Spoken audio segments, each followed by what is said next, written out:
You ready? The June 19th.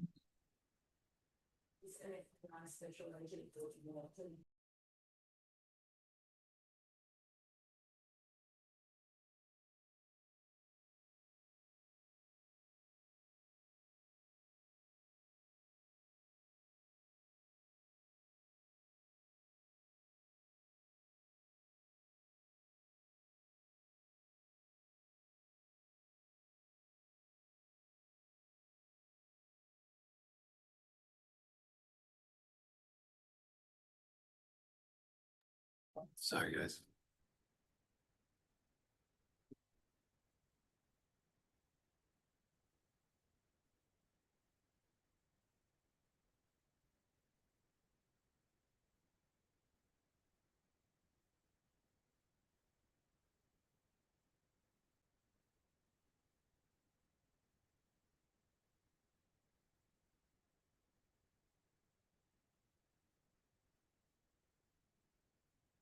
Okay, that's the roll call. Next item will be the approval of minutes from the April 17th, 2025 meeting.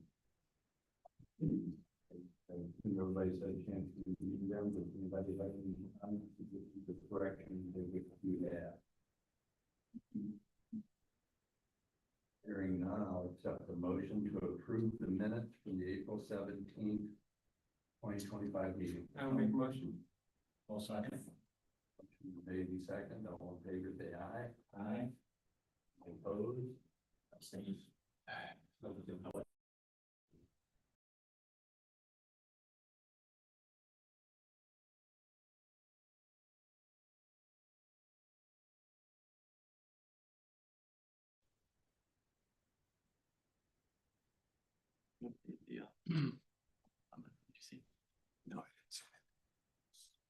All right, no public comment. Next item is an update on the MoDOT city projects. It's good now. Thank you, Mr. Marshall. Apologize for the technical difficulties. Next time will be better. I think moving the meeting room, unfortunately, is probably creating a little bit of technical distress for us, but we're on track. So the first item on there is a update on MoDOT and city roadway projects. Wanted to provide this information to you. I think I did the last meeting as well, so I didn't intend to go through in detail at this point. If you have any specific questions about projects that are underway, I'd be glad to entertain them at this point. Work is progressing around town on Route 100. Resurfacing our 100, 109, and the roundabout at 109 and Wild Horse Creek Road is just switched over to a new phase. Our Manchester Taylor project is coming along well, and we should have some resurfacing there in another couple weeks on Taylor Road in Manchester as well. So things are moving forward, and a lot of asphalt's getting placed. So if there's any specific questions about projects that I have in the schedule, I also included a few projects that are up and coming that we haven't started construction on, namely trying to wrap up the roundabout at 109 and Route BA South. That is currently out for bids right now. We plan to open bids on that. At this point, it would be June 30th. We actually pushed it a week. And then Old State Road Shared Use Path, which is north of Old Fairway up to Old State Place. That project is still finalizing the acquisition of property easements and approvals of the final plans at MoDOT. So that one we hope to bid shortly, later this summer or early fall. Do you know if any of the weather that we've had lately has impacted the progress of any of the projects? I don't know that we've seen it to a large degree at this point. I imagine if you talk to some of the resurfacing contractors, they would tell you it has. I think a lot of that will manifest itself over the coming months, frankly. But I mean, our biggest project, Manchester and Taylor, is moving along well. We had a few of the signal posts did not show up. Otherwise, I think our signals would be just about complete by now. So we're waiting for those to be shipped. They should arrive in another couple weeks. But otherwise, things are going good. The roundabout at Wild Horse Creek in 109, that is the road down to the hill. Is it open again or it is open? South Etherton opened up yesterday morning. Yeah. Okay, but is Wild Horse Creek closing west? It is closed, so And that'll be, what we found out today, maybe 2 weeks at the most. 2 weeks at the most. Yeah, it might be less, but That little section, well, the turn there toward the old fire station. yeah, so that's all closed there. So you can't get down to Centaur from that direction or? No, Mr. Lee looks like he has an update for us. Yes, thank you very much, Mr. Marshall. And in this case, just wanted to add a quick update that we had with our with Monarch Fire Protection District. The west leg of Wild Horse Creek Road at 109 is closed. That said, Les Cruz, the assistant chief, actually went out there today and spoke with the individuals, well, the project manager and the contractor. There is a temporary ramp that they're able to get through, so they are actually able to get through that area if needed. That was clarified, and then we were able to get an updated timetable on getting a gravel surface for emergency access, and then secondly, having an actual paved lane.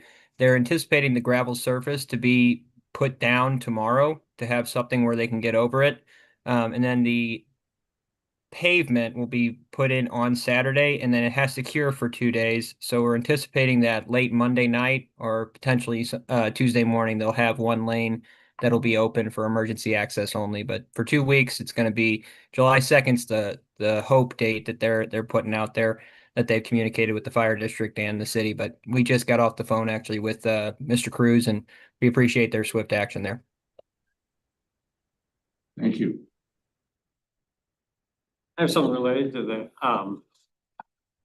highway. So from a pedestrian standpoint, on Manchester Road, I walk it often. The honeysuckle is overtaking it again. There's pedestrian, you can't walk through there in some ways without going into the street to avoid the obstructions. I didn't know if there's anything we can do about that or. no, absolutely. Yeah, as best you can share the specific locations with us, the better, and then, yeah, we can. I'm sorry. As best you can share the specific location. Sure, I said between Taylor Road and Cherry Hills and Meadows Drive. Both north and south sides of Manchester Road. We will look into that for you. Thank you. Do you have make any progress on the center pedestrian signal at Old Fairway and Manchester? So we've been working to line up a contractor. Actually, we even talked about that. Is T Hill able to do it for us? Jacob's still doing some research, but he's confident that they'll be able to. We've struggled with getting an electrical contractor to do the work because they are very busy. And so we're trying to get our regular contractor, T Hill, to do the work, and they're checking to see if they're able to do it. It's a bit of a interesting scenario because it is electrical, but it's not. So these are all solar powered units and they're wireless. So they're trying to be clear that they can do the work and not get, I guess, in trouble with the unions, essentially. But that's what we'd like to do, is have our regular contractor do it so we can get attention to it more quickly. It's just been an ongoing struggle, frankly, with us getting electrical contractors to do work. Is this gonna, when they put the new one in by Lafayette High School, will we have the same issues? As far as it being strong, Maintaining it or installing it? well, the location there is, the issue there is the center island has been struck, as you know, a number of No, times. that's not the one that, I'm talking about the other one. The one, you took the one out where it's been struck, Right. right? It's the one at Old Fairway and Manchester. That center signal. I sent a note to a while back, and he said similar, saying that they couldn't find an electrical contractor to work on it. Yeah, and And I'm just, my concern is if we're approving installation of additional ones, such as on Old State Road and then across from Lafayette, are we just creating a problem that we won't be able to maintain? well, I think The ones on Clayton and Old State shouldn't be maintained by the city, so we won't have that concern. I think by and large, we found them to be fairly reliable. In that case, I don't know where the other one stands. Have we gotten? And we're getting off the subject a little bit here with the agenda, frankly. Yeah, as far as the beacons go, I met with Jacob Hill last week. Just because we had tried 4 times to get our other electric contractors out to do it. You know, you give them a little bit of time to show up and they don't show up, and you call them back. There's a lot of that. So spoke with Jacob about doing it since it's 12-volt solar powered, and he said they think he can. He's gonna have an answer for me next week. And I said, well, if you're able to maintain this one, that means you should be able to install them. So hopefully we can have T Hill put in any new ones, so we're also not waiting on an electrical contractor for concrete mounting. Just another comment on that as far as source, only because Dale Signs being the sign company, they do have electrical, but they also deal a lot with 12-volt for all the LED and stuff. And they do a lot of parking lot maintenance and other things besides signs as a possible resource. I would think that maintaining pedestrian safety signals would come under the purview of Board of Public Safety, right? I'm not familiar with. What I was alluding to is this is not an agenda item, and Yeah. we should stick to the agenda where possible. Suppose you could bring it up under miscellaneous if you like, but get a little bit off the agenda. Sounds like the situation is being addressed and we should move on. That's not a- We're doing our best to address it. We're aware of the situation. Oh, and if you would do for me then, if you would make a notation that next time we meet, if you would update the status of pedestrian signals, then that will keep me from having to remember to ask you about I see them every day. Literally, I walk every day in those areas and they're not working. I appreciate the feedback. I will tell you, those are fairly lightly used in my experience, and I don't know that we've gotten complaints about it, but that doesn't, that's not a reason not to get them repaired, obviously. Right. Any other comments on the update of the MoDOT and city projects? Hearing no other comments on that, we move on to old business. We have no items for old business. Moving on to new business, we have the proposed parking restrictions in Crown Point Estate. Document included in your package was proposed parking restrictions in Crown Point Estates. So a briefing on that. So board members, this is a very recent request from essentially the trustees in Crown Point Estates. Crown Point Estates, I think, if you're aware, is located off of Ridge Road, essentially south of Old State Road. The trustees are requesting the placement of no parking signs on Crown Point Estates Drive, the section off of Old State over to the first all-way stop that's shown on the graphic on the screen. So they'd like us to post it as no parking on the outside lane on both the inbound and the outbound side. So they were having a problem with a resident, or I guess it's really, that was explained to me, a non-resident parking on the street in that area. And they actually have in their indentures, a prohibition on overnight parking. But this would help them, at least in this area, to enforce that. And I think given the location, that's a higher volume location at the entrance to the subdivision. Cars are coming in and off of Ridge Road with the all-way stop immediately at the first street. It seems like a reasonable approach to me to install the no parking sign. So we are recommending moving forward with the placement of no parking signs in that area on Crown Point Estates Drive between Ridge Road and Crown Point Estates Court. And we're asking for a motion from the board, essentially approving that recommendation. If the board does that, we will follow up with an ordinance request at City Council to add this to the traffic schedule so that we can enforce it. If there's any questions about it, I'll be glad to address. What's the council representative for that area? What are his thoughts or their thoughts? I have not reached out to the council member. Do we know, I mean, you kind of alluded to the fact that it was a non-resident. Do we know why they're parking? Or I don't know why they're parking overnight. I guess my question is their concern for the no parking strictly related to the one vehicle parking there? Or is it the fact that it's probably a busy throughway from one street to the other? And I don't know how wide that is, but it looks like there's an island in the middle. Is that right? It's 19 feet on the south side and 2511 on the north side. That's That curb island. to curb, not each lane, correct? That's each lane. The south lane is 19 feet and then it's 2511 on the north lane. And then the median itself is I think I added it 411.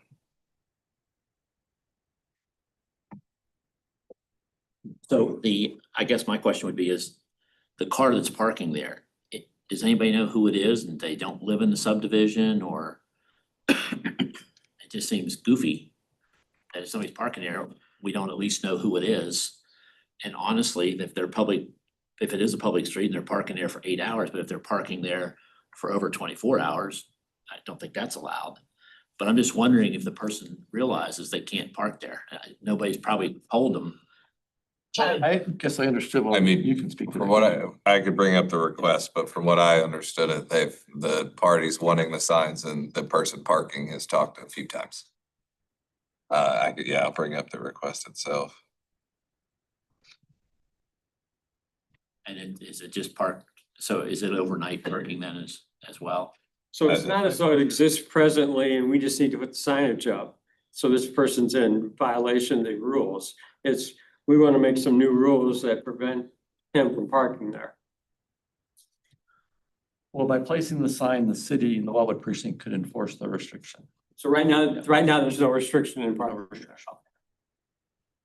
And their indentures are just indentures. They don't have any teeth behind it. Right.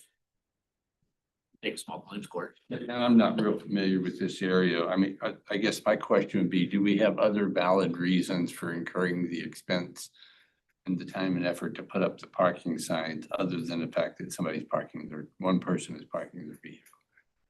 That's my question. If we think it's a good idea, it's an advanced safety move because it's a busy access and inside, I'm all for it. If we're looking at putting up no parking signs because of sightline restrictions and it makes that intersection more dangerous, then I'm all for it. Yes, please. And I'll just, lack of clarity for me, and I know we're talking about a couple of no parking situations. In fully understanding, what are there ordinances specific to width of a road, parking allowed at all, parking on one side, parking on two sides. I know Joe's not here tonight, and I don't fully understand their ordinances versus Wildwood. I don't know that they match. They're not ordinances, sorry. They're subdivision rules. Well, I meant Metro West has their ordinances specific Okay, to. I'm sorry, I missed that, but those are not enforceable through court, I don't believe.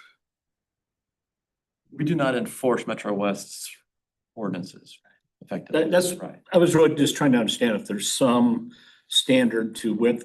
When we have the maps, it'd be handy. I know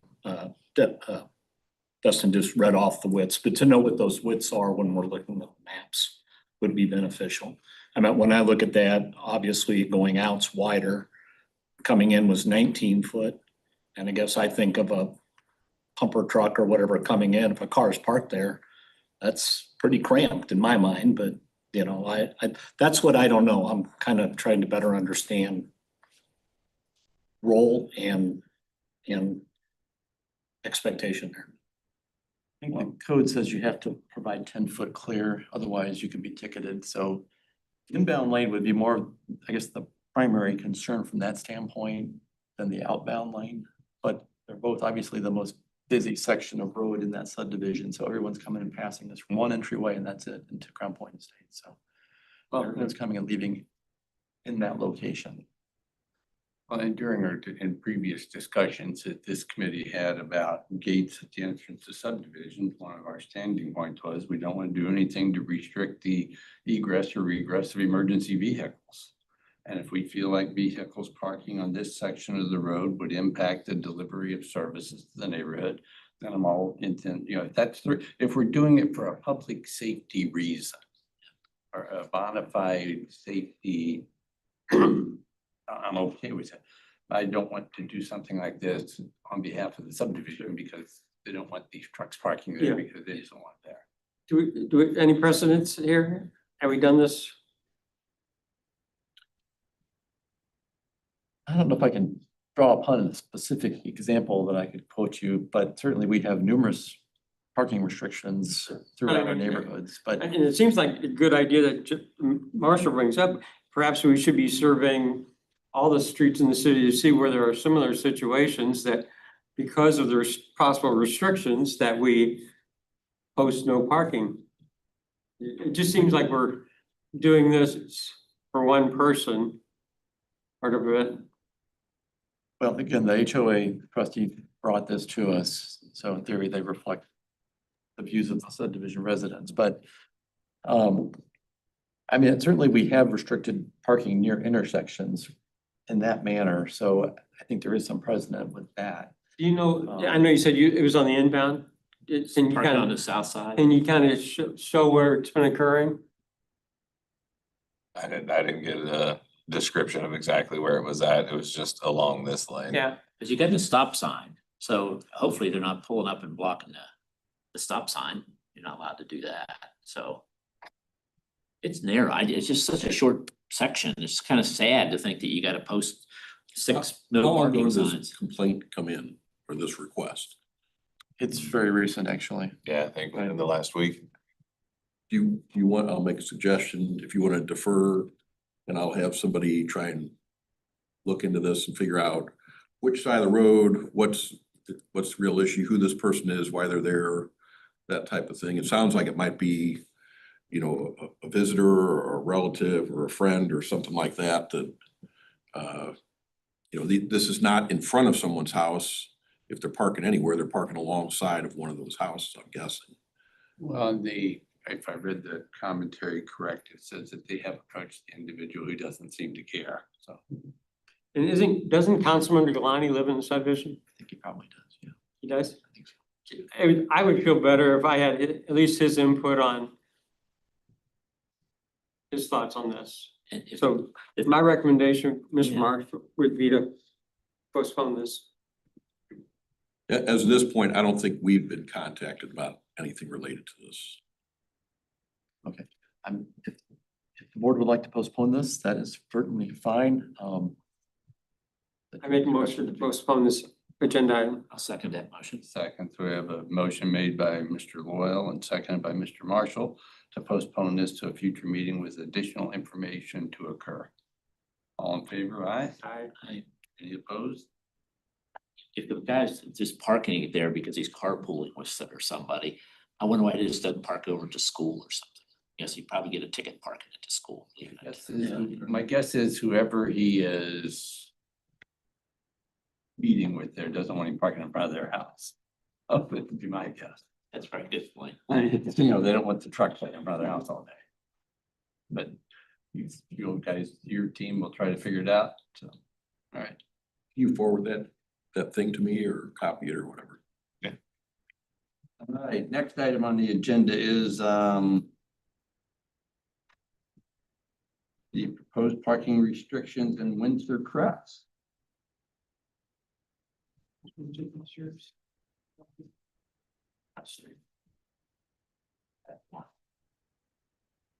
Gee, listen. Council members, this is the second of 2 requests to install no parking signs. This one did come to us through one of our more recent council members, Ms. Roleski or Roleski. I need to find out for sure. Revelinsky. So this was a request to install no parking signs on the curve in the very back of the subdivision as shown on the graphic on the screen. They have had concerns in the past for the vehicles parked in this area relative to getting emergency vehicles through in that location. And they've had this discussion, I understand it, amongst HOA and residents, and they have gotten consent from the resident to address this location in particular and put up no parking signs on the inside of the curb at this location. We've talked about the possibility of further restrictions. And this is about, I think, where they're at in terms of recommended locations. Certainly if there's more in the future, we'll entertain them, I guess, as they come in, but right now, this is the location they would like to proceed ahead. Can I ask what the width are of those roads, of that road in there? Give me 1 second. Google Maps, I came up with about 24 feet or 24 and a half, but I didn't know if you had. Yeah, that sounds about right. Yes, So that's that- about right too. Yeah, I don't have my maps open. That proposed section is strictly in one homeowner's property. That's right. He always has his vehicles filled up behind his garage. So the width of the issue with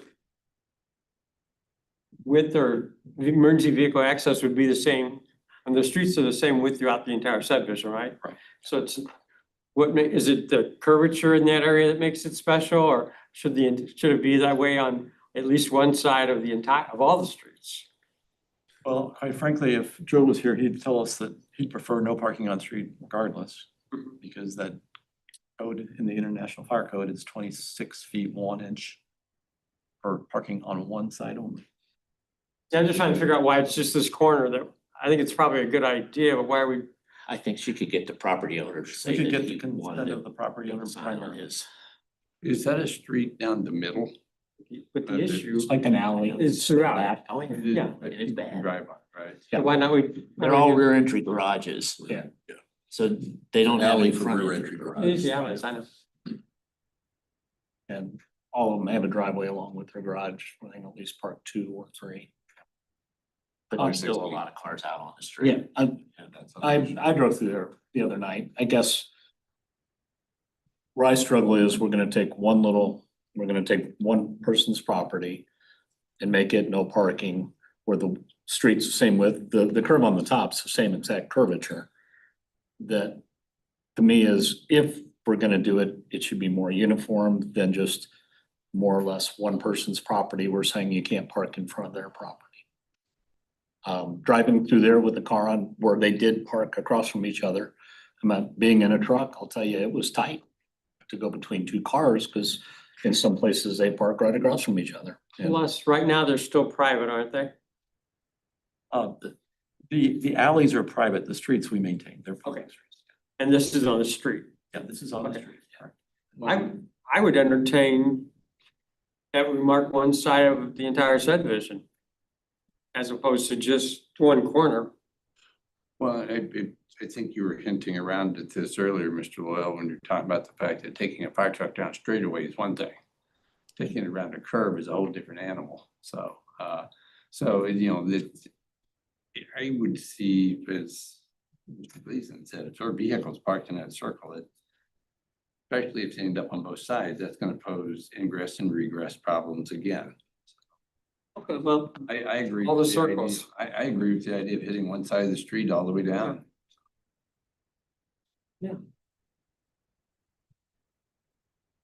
You might want to talk to the council member who lives in the subdivision about that.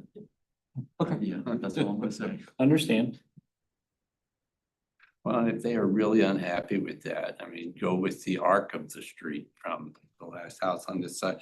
So we're at least in that turn radius, we're protecting that turn radius. yeah, I mean, there may be something, you're an engineer, that is special section that I have no clue about. If it's different than the top section, so be it. But otherwise, I'd say all of them that have the similar characteristics, we should mark. Otherwise, it's conceivable, next year we could be back. Well, they'd like to expand that to the next 2 houses. 2 houses. But not the one in the middle. But not the one in the middle, so. But I think it would be good for the council member to, elaborate on, maybe she has the answers as far as why it's just that section. If you'd like to postpone it, we can ask her to attend the next meeting. I think we should. I also think that he's asking for it. Everybody has to come down those alleys, they're one way. So everybody has to come out there, and I'll guarantee there's probably been a car parked there when he's leaving. That if that weren't parked there, you could see better. because you do have the grass there, but if there's a car parked there, but everybody has to come down that way, so you have to come down and go left or right. So if you were gonna do limited, you could probably do both left and right around the arc. Yeah. And that would keep, if it's a visual thing, I don't know if that's okay. Part of that arc is this cul-de-sac, right? An additional cul-de-sac. Yeah. Which would explain why they're not. But aren't there arcs if you were to extend this down, isn't it just a big oval? Or, Nearly. It's So conceivably- big oval, that's correct, yeah. so there could be at the other end two similar, It's the main road is at the other end, you can pull it up. And it crosses behind the hillside there. The first street coming in, I always thought was amazing. It's just a dead end to stop. You go down by the I had to park. back up. Yeah, you gotta back the whole When I distance drove up to it. the no parking area. But that's right along the trail. Rick, we were in there 2 years ago, maybe? Remember? Yeah, we were in there a couple of years ago, and actually, I think we looked at and we actually did put some signs up. I believe at the first intersection off of the main road to provide more room for them to turn. When this has come up, my recommendation was to start looking at thank parking you. on the inside of the curve and where we're looking. So that the main thought from my perspective, if you're gonna bring in parking restrictions, is to treat the curve. And this is essentially treating half of the curve on the inside. So it's a start in the right direction. There's another property owner that would be involved if you do the whole curve on the side. Because you really don't have a door. I mean, it's not like you're parking in front of your house. Because that's a side yard on his house. Right, So, mostly true. yeah, that first street's the one that's confusing because it is blocked. And then once you get back past about 3/4 down where that turnaround spot is, you gotta back all the way back up because it's all rear entry garages. So you can only get in and go halfway down that street. That reduces traffic in the neighborhood. Yeah, it sure does. A lot of backing up there. I guess my thoughts would be either do both sides of that curve, come back and propose that, or I would probably vote no to just do that one corner. So that would kind of be up to, I guess, the petitioner to decide, do we want to revisit it or do we want to vote it now? In which case, I know that I will no. I'm guessing the majority of the people want to be able to park out in front of their house when they have guests or whatever. Right. This guy doesn't have that same problem, so he's the one that's kind of saying, hey, put it in front of my place. Well, it would be different if he would cite safety restrictions or something, but he's not. He just doesn't want people Yeah. parking in front of his house. I meant in my opinion, if it's based on ingress, egress for Right. fire equipment, the top part of the oval is the same as the bottom part of the oval. If that's our basis for saying no parking, if it's strictly for that property owner, I struggle with that because then how do you treat the next property owner who wants it just in front of their house? Yeah, but Petitioning the board next Is year. there anything that prevents us from recommending now that, and I don't have the property numbers, that from up there all the way around, no parking? I mean, that's more than she asked for. But that I would vote for. And you guys would have to get the specifics on where that begins on the top side, but include the top part of the oval as well as what was mentioned in here. Well, I know close to Windsor Meadow up there, as you go down Windsor Crest, it's no parking for the first part of that section anyway. On this arc, On the loop, the beginning of the loop, it's no parking. all right. Why is it no parking there?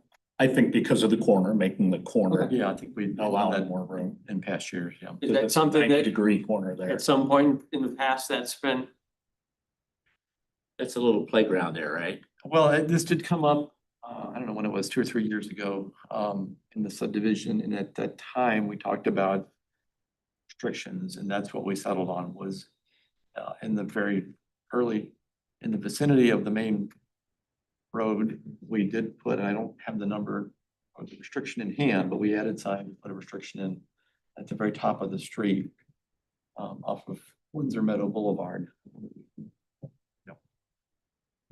Do you believe the petitioner would be in favor of including the upper arc? Well, I don't want to speak for the HOA, but again, they did explicitly request this property. So my understanding was they were comfortable with this location because the property owner consented to allowing it. Parking restrictions are challenging sometimes, so I don't know that the next property owner is going to be receptive. I have no idea. Some people are Mr. Lee? very much opposed to it. Thank you, Marshall. I just wanted to default real quick. In your professional opinion, Rick, I mean, do you think this is a necessary parking restriction? You know, unless, and I would also agree that only, and obviously I don't have a vote here, but implementing this parking restriction just for this property, because it seems like they just don't want to have them park in front of it. It sets a pretty negative precedent where we're going to have these come back time and time again. If there is a safety consideration that you see, Rick, I would be, or Director Brown, I'd be very interested to hear that just to know. But I mean, from your professional opinion, do you think a parking restriction here is necessary for safety purposes? In that subdivision, if you were going to enact further parking restrictions, that would be the location to do it. And the second location would be the property further to the north on the curve on the inside. Okay. Well, I appreciate that. And then I just will have another quick note that, you know, obviously we try to keep public roads open as much as we can. We want that to, I just set in dangerous precedent. I think if, you know, the board would like to proceed, I agree with board member Loyal's suggestion that, you know, today would we, you know, maybe want to look at the north side too and do both or do none. But thank you. Appreciate it, Chair. Marshall. Happy to follow up with the council member and or bring or request your presence at the next meeting, and we can discuss it at that time if you'd like. Make a motion to postpone to the next meeting. Motion to postpone this for information gathering for the next meeting. Do I hear a second? Well, seconded. All in favor, aye? Aye. Any opposed? Motion carries. Next up on the agenda is the proposed wildwood snow removal policy. Board members, this next item we talked about, I believe at the April meeting, and so I brought it back in draft form as our policy for your review and comment. Go through this as much detail as you like. I was going to do my best to give you an overview of the high points, the key points of the policy, but I put together a draft snow removal policy. Essentially, by and large, what we've been doing for many years.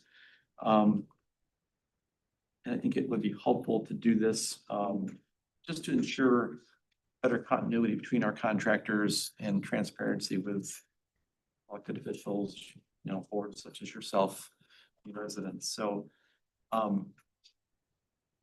like to get your feedback on the policy as presented tonight. If you're comfortable with moving forward, I think the intent would be to get the endorsement of the board and then follow that up with asking for the council's approval of it as well. So relative to the policy, I was going to kind of go through a few of the definitions in the policy. Didn't want to get policy that was too lengthy or too in the weeds, but we've essentially divided our streets into three categories with the policy, and that would be what we're calling our arterial streets, which are red on the graphic. This is a typical snow route map. We do divide our streets, our 350 lane miles of streets, into snow routes, 25 or 26, depending on how you slice it. So this would be one snow route of all of the many that we have. Didn't intend to go through all of them, but we certainly can if that's what you like to do. But this gives a pretty good sense of the approach. Again, we divided our streets, our city streets. We don't treat MoDOT roads or county roads, 109, 100, Clayton Road, Old State Road, or MoDOT county roads. Those are not ours, but the city streets we have them divided into arterial roadways, collector roads, and basically local or cul-de-sac streets. So a little hard to see, maybe, I don't know if anybody's colorblind or not, but that might present a problem. But the red is the arterial roadways, the magenta, as I call it, are the collector roads. And then the green are the local / cul-de-sac streets. So essentially, when we respond to a snow event, the category or level of service 1 streets are arterial roadways. Level of service 2 or second priority would be the collector roads, the magenta streets. And then the third priority or level of service 3 would be the green streets, the cul-de-sacs or the local streets. So effectively what we intend to do is when it starts snowing and we respond, we will clear, try to plow and treat the level of service 1 and 2 streets. We'll try to keep those passable. So we'll continuously plow and place salt on the arterial streets and the magenta collector roadways. The thought there is the collector streets and the arterial streets are the main roads in and out of subdivisions. So most of the magenta streets, if they're not considered arterial streets, provide significant access for subdivisions. And what's left over in a lot of cases are just cul-de-sac streets abutting those collector streets. So when we respond to the event, we get our trucks on the road, they'll be assigned to those level service 1 and 2 streets. So they'll be traveling those routes, plowing them, treating them with salt, essentially continuously trying to keep up with the snow. And they will be ignoring the green streets. And that's pretty much what we've done before. Now, the thought is once we get into a longer event or a more significantly accumulating snowfall, we will drop back and run the green routes. So we won't leave them be unless we get to a point where we get, what do they put in here? Is what I put in the policy is once the snow is accumulated to 3 to 4 inches, or it's been about 6 to 8 hours, we will consider dropping back and getting our local streets. And again, there's gonna be some judgment involved in this because it's gonna depend on the situation at hand and the forecast that we're facing at that moment in time. So it's not hard and fast, but the idea is we don't wanna leave the local streets too long. People will expect us to come through at some point, and if we don't show up, they're gonna start getting antsy. And we don't really wanna get to a situation where we have much more than 4 inches of snow on them. So again, so we would stay on the arterials and the collectors and then make a decision, a judgment about dropping back, getting the local streets, and at least having a run with the plow and treat them with salt. And if the snow is still continuing, we would jump back on to the collectors and the arterial streets and treat and plow them again. So it's setting that framework where we will not be on the local streets and the cul-de-sac streets until we've accumulated about 3 to 4 inches of snow, or it's been about 6 to 8 inches duration in a longer event. So if it's considered a 30, 48 hour event, 24-hour event even, we will drop back and get those local streets at that point in time. Again, this is pretty much what we've been trying to do as it stands now. So it's not new, it's not really a change, it's just putting it in writing. And then when people ask, we can say, yes, this is the adopted policy that we've been following and we intend to continue to follow. So I think that's really the main gist of the policy. I would say for level service 1, level service 2, and level service 3, I did throw some goals in the policy. So for level service 1, and let me backtrack a little bit and state, so we have, when we plow, we first clear streets, we plow them and treat them with salt. We're just trying to plow essentially a lane width or 2 lanes on a 2-way street. And then we come back when we're done, when the storm is over, after we've plowed and treated or cleared the road, we'll come back and clean. So when we clean, we are cleaning up the roadway. We're going to push the shoulders so the shoulders are clear. We're going to take more attention at intersections so that we clear the snow back off the roadway at intersections or at the roundings. And the main thing that really comes into play is in subdivisions, we're trying to push the snow back close to the curb and clear the cul-de-sacs. The cul-de-sacs take a lot of time. That's another reason why we're trying to stay off them until it's the appropriate time. The cul-de-sacs take a lot of time to clean. We can run a path through, so we get cars through during the storm, but they're 26 foot in width, and it takes a bit of effort to clean those cul-de-sacs. So the goals that we have in here for level of service 1 streets for arterial roads, we're trying to clear them within 4 hours after an average snow event, and then essentially clean them by the next work period. And then the goals for level of service for collector streets, we would have them cleared within 4 hours again after an average snow event is done, and then cleaned within the next work period. So those are essentially consistent. In a lot of ways, we're treating those two the same, but for side streets, cul-de-sacs, the goal was to clear them within 6 to 8 hours of the end of the event, and then clean them within 2 work periods. So a little longer potentially to get those cul-de-sacs and those local streets cleared and clean. So Is this for pre-treating and ice control as well? Same rules? So this is after the snow starts So this is for accumulating on the road. plowing. Now, this is responding to an accumulating snow where we are plowing and so on. That's the main. Is part of Manchester Road Wildwoods? Manchester is Wildwoods, yes. Wild 100 is MoDOT's. Right, no, I saw it up there, I didn't notice that, okay. So you said this is fundamentally what you're doing now. I know, and I can just, first of all, I think you guys do a great job. I've been very extremely pleased with snow removal. But I can't imagine a contractor coming in my case, going on Cherry Hollow Court and bypassing the 2 little streets that come right off of that, which would seem crazy. That's when you get the phone call, hey, the plow went on the main street and it didn't come down maybe they're not aware that those are public streets now, that kind of thing. And the other question is if the contractor does just go in there and do it, is he at fault? Well, we'll be looking as best we can. So when we have a snow event, we typically plan to have at least 2 people out at all times. If it's coming down during the daytime, a normal work day, we'll typically have more. So, and when we're out there, we're trying to drive the routes as best we can. And that's what we're looking for, is that they're following our expectations. So if they are, if we see that they're not following it, then we'll bring it to their attention and try to correct it, is the idea.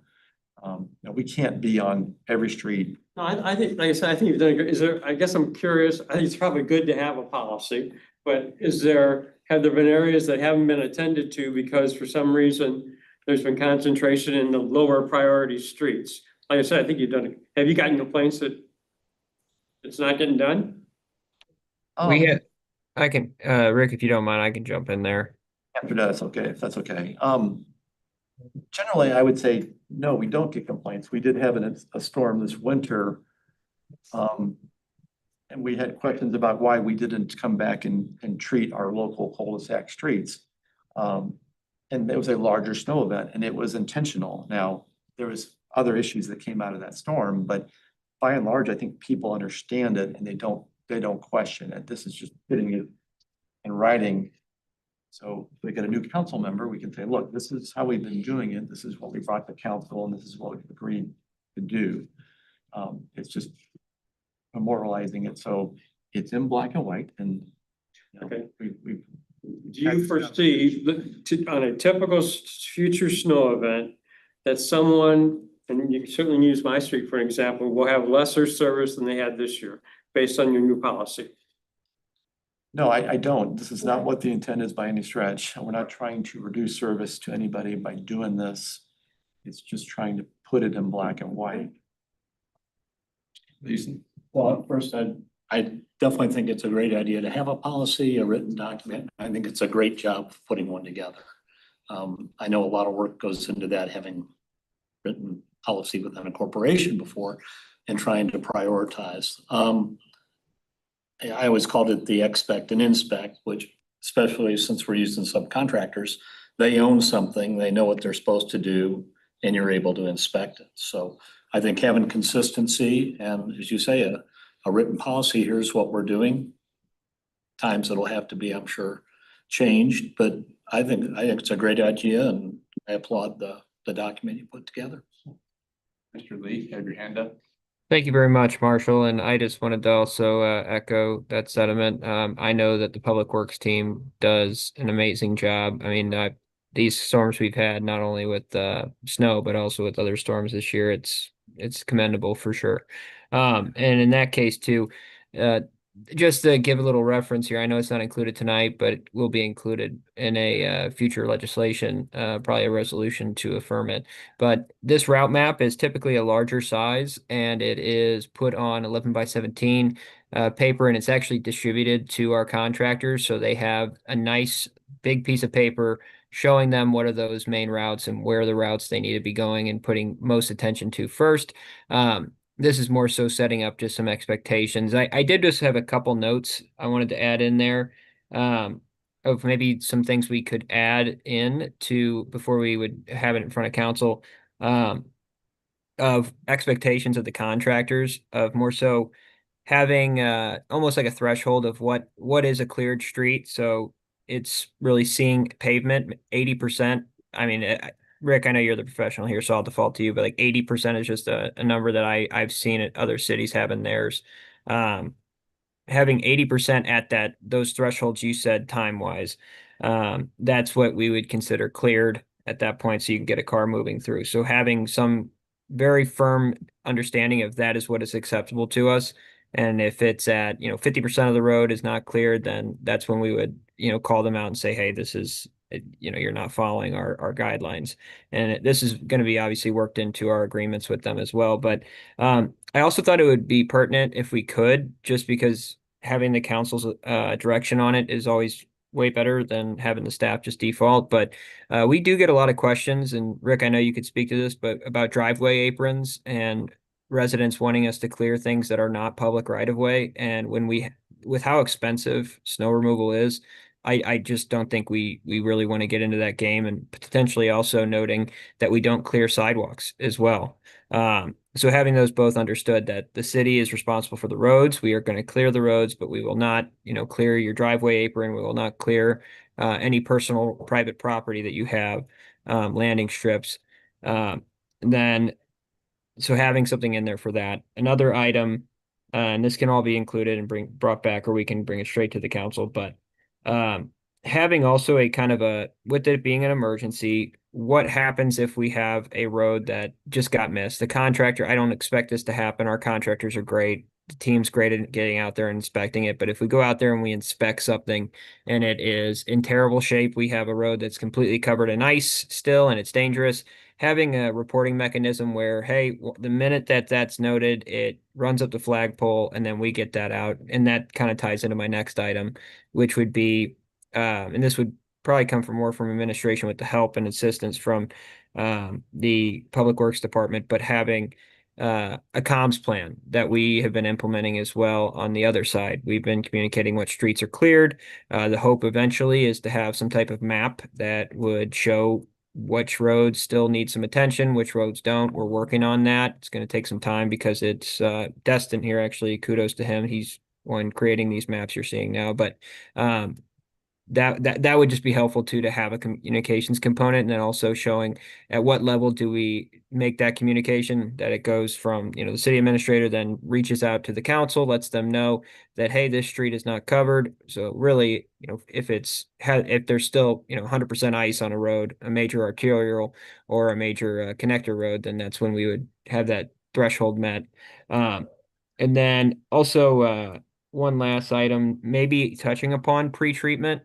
That is going to be a judgment call. I know that Rick and Scott, our superintendent of streets, we try not to use the salt if the snow is not going to fall, but having something where it's more so ensuring that another doubling down of an expectation to our contractors that even though the priority for snow clearing is our main streets, that these cul-de-sacs need to be pre-treated as well, because if you don't pre-treat them, that's going to be the recipe for disaster. So not necessarily having pinpoint requirements, but having very specific expectations listed for our contractors that then we could work into future contract language when we're defaulting to this future legislation.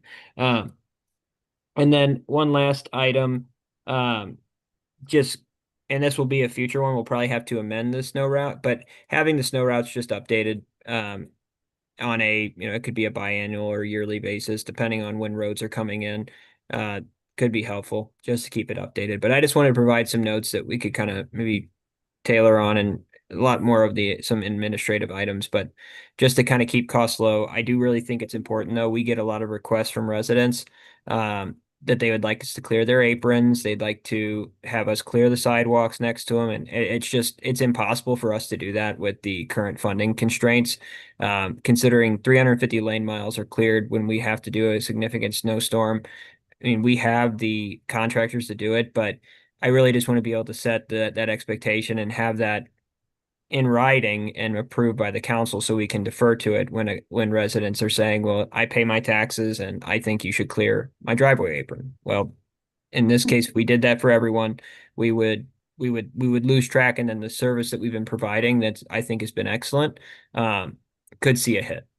So just a couple notes there, and I'm more than happy to answer any questions. I know Rick might have a couple of responses to the items I just covered as well. Thank you. I just have a quick question. I can't see there's writing on it. What color would this street here be? Like one here, this green or That'd be the magenta. magenta, which is this? Which is a collector, yeah. I think what we're looking at here is the policy reflects what is traditionally done in the past regarding snow removal. It was suggested by the city to have a policy and bring it before the Board of Public Safety. And if my memory serves me correct, we had members of the Board of Public Safety that wanted to at least see the policy before we supported it. So we're kind of now at the position that we've seen the policy. We know that it reflects more or less what the city has traditionally done in the past. And we've had an opportunity to look at it. So my guess is at this point, the Board of Public Safety probably should pass a motion or entertain a motion that we support this policy, and it's being presented to the city council for a resolution to enact. And I really want to make that, I just want just one confirmation. Realistically, this policy will not, you do not anticipate that any citizen that currently is receiving services will have lesser services. Where do you live? Not at all. This is just codifying what we're already doing. Policy will not be the service. Yeah, that the policy will not result in reduction of service, right? That's correct. That is Great. correct, yeah. I make the motion, we support the policy. I seconded with the addition of looking into the additional things. Our administrative notes. Yes. Noted. And I thank you, and I can get with Mr. Brown, and we can have that worked up. I have some notes here, and I think we can have something really nice put together for the next council meeting. All right, so yes, sir. Just one more comment, and we can do this later against the council. I think because there is such good work in it, it does explain it. We ought to figure out how to get it packaged, to get it to the subdivisions, to the trustees of the subdivisions, to communicate it. I think the one that we've done for years about how to keep the snow from rolling over your driveway is to clean that 10 or 15 feet before you get to the driveway. I mean, but a lot of that people don't know. And we're always constantly trying to figure out how do you communicate more with them? Maybe with our communications manager, we could kind of narrow it down. Most of the subdivisions have websites now. I'm sure if we had it into a link, they would have a better understanding. So maybe just one more step as it gets to council is how do we communicate it to the subdivisions? I think this is one of the ways we get a lot more support from the subdivisions if we give them some things that make them feel as if they're covered pretty good. And Mr. Marshall, oh, Hand up, and then Mr. Lee after that. And just something popped up in my head regarding trash services. Does any of this, do you anticipate would impact when if the trash wouldn't pick up? Well, usually, Usually, I mean, they've been postponing. yeah, if the snow is accumulating, generally they will cancel and postpone to the next day, so they're pretty quick to do that. So I don't expect this would change really anything they do. And Marshall, I agree, there could definitely be more work communicating with the HOAs. And I think Paula would be very receptive to helping us find better ways to do that. It's always been a desire, but it's always been a little challenging because those, as you know, the trustees change frequently. Well, I don't think. And there's something else too we could do, with your permission, Marshall. Yes, go ahead. Destin here has made an amazing interactive mapping tool that I use on a daily basis. It shows which streets are maintained by the city. It also outlines subdivisions. So I'm almost thinking there's a way we could incorporate that where a resident, and this will take some time because it is a complex it's GIS technology, which is a little complex to integrate on the website and have additional info on it. But we could maybe have something where a resident could look up look up this map once we're ready to publish it, and they would then be able to click on their subdivision or any subdivision, quite frankly, and get guidance, like a how-to guide, how to help the city help you when we're going through a snowstorm. And that'd be something I'd be more than happy to communicate with the HOA, or even have an open house for it as we get into the winter months after this policy's passed. But I think we could definitely put something together. I know Paula will be thrilled to do it. But we will be relying on Mr. Brown and his team just since they have the expertise. But thank you for mentioning that, Mr. Marshall. Education piece is gonna include trying to get your vehicle off the street and make things snow. All right, so we have a motion to support this policy for presentation to the city council. Do I hear a second? You got a second already. All right, second. All those in favor? Aye. Any opposed?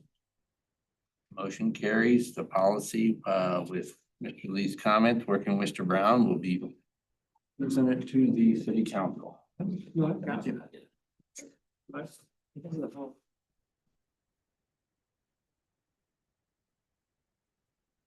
That concludes all of our agenda items, unless we have something under miscellaneous that someone wishes to bring. Well, Yeah, I don't know what the procedure is to add agenda items for future meetings. if you have agenda items for meetings, you can forward them to Mr. Brown. He will ensure that they get on the agenda. I mean, I think that'd be the best approach. If I have any concerns, I'll let you know or I'll forward it. And what's the deadline prior to the meeting? Well, ideally, as much time as you have, we try to post the agenda the Tuesday prior to the Thursday meeting. But if it's something that requires some research or some work, I mean, I'd have it on the agenda if that's something that's part of the equation. So keep that in mind. If it's simple, you want something to be discussed, I mean, that doesn't require us to do much work or background or research, we should be able to put it on there. And if I can add to that, the main thing that is staff time. So I mean, and we could even create something where it's a distribution, where if you send an email or if you wanted to have a form, it could automatically notify the marshal, could automatically notify Rick, Captain, and myself of the request. And then obviously the marshal's looped in. But one thing that we've kind of set for some other committees lately is that if something is going to require a significant amount of staff and research, that would first come to the board, and then the board would speak on that and decide whether or not we want to allocate the staff time and resources to research it fully. So if it's something that's just like Mr. Brown just said, for discussion purposes, want to talk about this, we should look into it. I think that could be done very quickly. That said, if it's going to require a significant amount of staff time, then we would want to probably bring it up and then make the case and discuss why we need to research it, and then get the motion to officially go research it. Right. If you'd like, I can make that thing. And the reason I like to go through Mr. Brown is filter twofold. One, he does a very good job of keeping me apprised of items that are being requested to be placed on the agenda. And secondly, and probably more importantly, is he serves as, Mr. Lee, as a very good filter about what comes before this board. It's appropriate to come before this board. So it would. And I would agree with that from the lay community standpoint, but I think as a board member, there should be greater latitude in what perhaps is up for discussion. Well, I understand what you're saying is.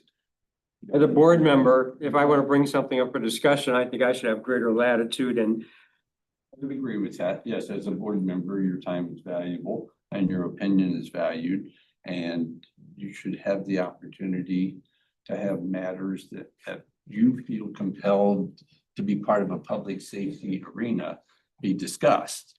And without a solid reason for them not being here, then they should be discussed.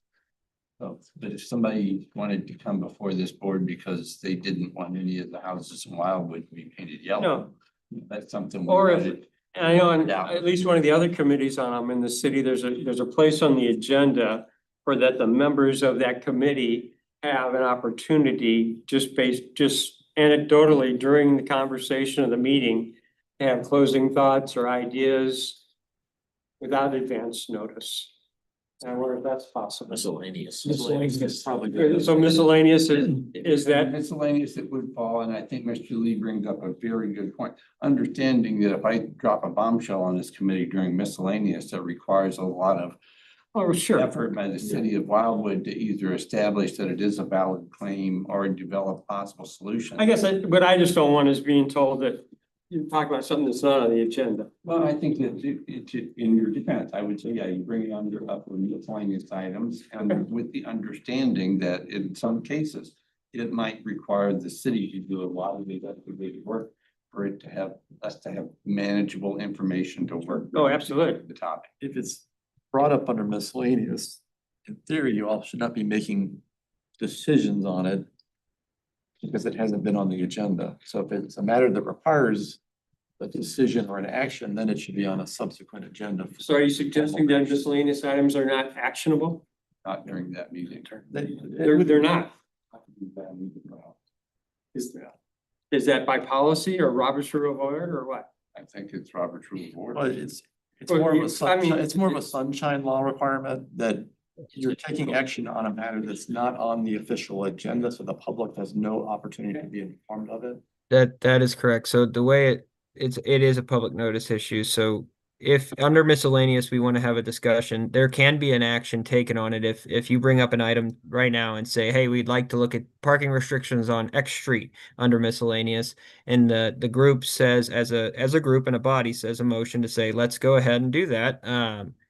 At that point, it would then, hopefully you put a timeline on it too, and we would then have it on that agenda, but that would give us the proper posting time to allow the public to be able to provide public comment on it. It's more of a legal requirement. To that end, I'd like to know when our next meeting is. I just looked. No, I'm on the agenda. There's no reference to it. I know. Well, the meetings are on the city's calendar, so you should be able to find them there. Again, August 7th. the scheduled meetings are even Yes. month. It's kind of weird because it is the first The next Thursday. meeting should be generally the first Thursday of August. It's on the first Thursday? And we moved this one because several. No, I understand, it, but it's on, because I thought it was the last couple were on the second Thursday. It has been. That's what, Yeah. I'm glad you asked. That was gonna be my question too, is what meeting? It'd be nice if we could have some consistency on, because I know I do my calendar greater than just 2 months out, and if we're gonna have it on the first Thursday, let's have it on the first Thursday. So we establish the dates at the beginning of the year with the city calendar. And that's reviewed by the city council. And then we will put them in the online city calendar thereafter. So in January, they're usually set up on our city calendar on those agreed upon dates. Now, obviously, if we get to that point and someone's not available, we reserve the possibility of rescheduling them when we do that. Most people were part of the latest email exchange where last Thursday was not going to work. Well over half the members of the board, but well over half the members of the board agreed that they could do it this Thursday, and that's why it was moved. So we're August 7th at 6:30 PM, right? We go back to the discussion on miscellaneous. Because we're only meeting every 2 months and So part of this would be if you do have public participation, there are gonna be situations where if the public comes in and wants some action on it, we've gotta be able to get it through a discussion in miscellaneous. And if it passes, out of that point, it can go to the council or one of the other subcommittees without waiting 2 months to take any action on it. So we're not meeting every month. And we went through this when we were talking about a possible change to the firearms ordinances in the city of Wildwood. Is that we're able to discuss off agenda items, but we can't take action on. Now, there's nothing that, unless I'm wrong, there's nothing that would prevent this committee if we had a hot topic item that we discussed in miscellanea that needed action on having an additional meeting, calling a special meeting. You could certainly request or call a special meeting There is if that. there is a need to. do Correct, that. you can post 24, 48 hours ahead, but that's all I'm saying is sometimes, and especially, at least in my experience, we've had some where waiting 2 months for something that went to the Board of Public Safety wasn't really the best answer. It can get to the council without that, but so that's why, kind of what Vince is saying, if you had people come into the meeting, used to, that a lot of people came, because we didn't have all the capability of technology. And so then you had to try to get it into some, do a lot of research in order to figure out what their answers are, so that's. Typically, the attendance to meeting will vary depending on how hot the topic is. Absolutely. If it's not impacting a broad number of people. Not a broad number of people show up, but if we would look at this board, we get embroiled in something that was going to involve making a discussion that would impact every resident of the city, we Yep. probably have to make sure we run a much bigger space. But yeah, I think that's good information, the good discussion for us to have and good information to know is that we can bring items into the miscellaneous section of the meeting that are not on the agenda, as long as everybody understands that we can't make a decision on them that night. My thought was when we went to the every other month meeting, it was always conditioned on if we need to meet in the meantime, in the middle or in the next month, we reserve that. That is an option. Because we were meeting every month until we resolved several issues and then we didn't have any agenda items, so we moved to every other month. Well, and part of that was Mayor Boland was trying to streamline. We were really looking at all the city meetings we were having and we were trying to reduce unnecessary meetings. So that was part of it as well. Could I add one more thing to the miscellaneous? Any updates with the county on the crossing lane at Lafayette? I know they said they'll get to it this next year. I'm just wondering. Lee has his hand up. They will not. Thank you, Marshall.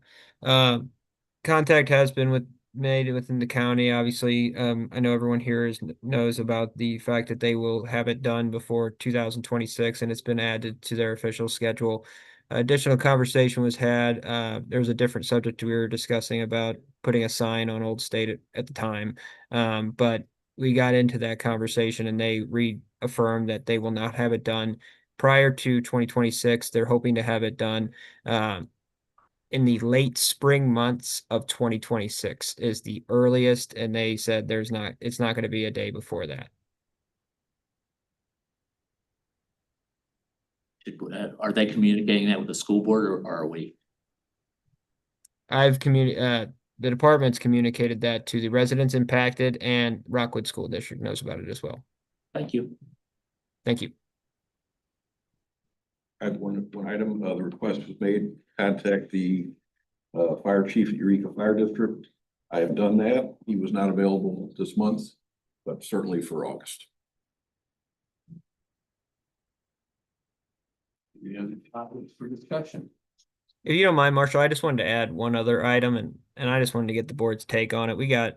Rick and I got a message from a resident. It's from one resident, but it is an interesting topic. It's outside of Wildwood's control, but there's a small section of Strecker Road that has their speed limit 10 miles less per hour than ours. And some folks have called this discrepancy. It's been one resident, but he's pretty passionate about it, and I didn't know if this is something the board would want to entertain about potentially as a body making a request to the city of Ellisville to potentially change it. That said, we can do it internally. Just wanted to kick that can for a second.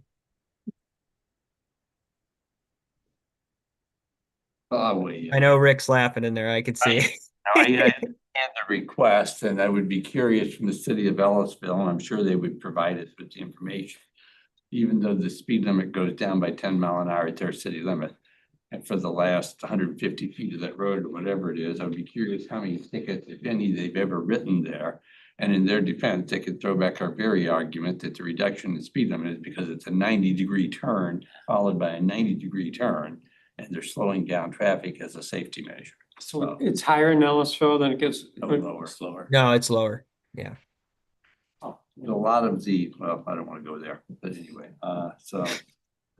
There has been a change in the amount of revenue that cities are allowed to generate from traffic enforcement. So they want This to. impacted traffic enforcement all over the state of Missouri. That's it, trying to figure out. So I would, if, with the board's approval, I could reach out to Ellisville on a one-on-one and ask them if they've written any tickets there, and if so, how many. My guess is it's somebody, either one person got a ticket or they're curious why, but. So the folks are coming from Wildwood at one speed and they get into Ellisville and the number's Correct. gone down. Right there next to the National Catholic Church, right where the city limits of Ellisville and Wildwood combine. And it's. It's a very small strip. So the suggestion would be, say, from Strecker Road to, from Clayton Road all the way to one, I have a think, I'll be consistent. honest with you, if you can take those last two curbs at 30 mph, God bless you. Because Is that what they're looking for? Be the same speed limit? I think that's why they put it there. To From be Clayton to honest with you. Manchester? Slow people down, because you have a 90-degree turn to the left. If you're going toward Manchester Road on Strecker Road, you have a 90-degree turn to the left, right in front of the storage lockers, and then another 90-degree turn to the right before you The get bottom to of the the road. light. Yeah. With another road coming in from the With side. another road coming in from the side, and let's not lose sight of the fact that probably most of the people who are driving in and out of the Assisted living. assisted living facility, there probably need a little more warning. than So that. what the contact would like to see is that the Wildwood portion have a lower speed limit. No, I think. Is they that wanna know correct? why- I think they want to know why Ellisville reduced it. Oh, they call Ellisville. They